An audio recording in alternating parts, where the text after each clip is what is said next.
ทุกคน วันนี้พวกเขาจะมาแนะนำการสมัครสอบเสียง JLPT ซึ่งสิ่งที่สำคัญที่ต้องมีในแบบฟอร์มสมัคร JLPT ก็คือ 1. รูปติดบัตรฟอร์มสอบเสียงนั่นเอง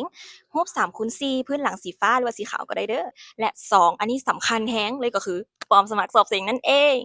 และแบบฟอร์มเดเราสามารถซื้อได้อยู่ไส อืมสามารถซื้อได้ที่นี่เลยเด้อที่สถานบัลลาวญี่ปุ่นอยู่ข้างคณะเศรษฐศาสตร์ที่มหาวิทยาลัยแห่งชาติหรือว่ามศหนุดลนั่นเองเมื่อมาฮอดที่สถาบันลาวญี่ปุ่นแล้วก็ให้ย่างเข้าไปทางในนี้เลยเด้อ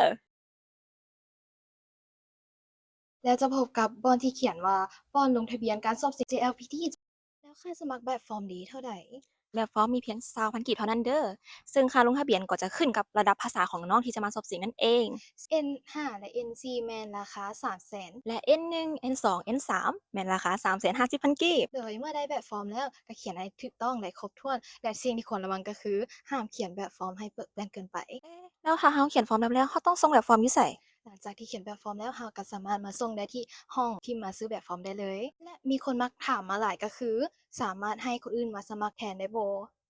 ได้เด้อน้องๆสามารถให้พ่อแม่หรือหมู่เพื่อนหรือคนรู้จักไผก็ได้มาซื้อแบบฟอร์มให้แทนแต่ว่าสิ่งที่สำคัญก็คือข้อมูลต้องแม่นของน้องผู้เกี่ยวเองเด้อและต้องถูกต้องครบถ้วนแล้วสามารถสมัครออนไลน์ได้บ่ ทางพวกเรายังบ่มีออนไลน์เทื่อเด้อและคำถามสุดท้ายสามารถให้คนอื่นมาเสียงแทนเราได้บ่ เอ๊บ่ได้เด้อถ้าน้องอยากรู้ระดับภาษาญี่ปุ่นของตนเองน้องก็ต้องมาเรียนและมาสอบเสียงด้วยตนเองเด้อน้องต้องตั้งใจเรียนภาษาญี่ปุ่นเพื่อมาสอบเสียงให้ผ่านเด้อเลยฉะนั้นมาสอบเสียง JLPT นำกันหลายๆเด้อบ๊ายบาย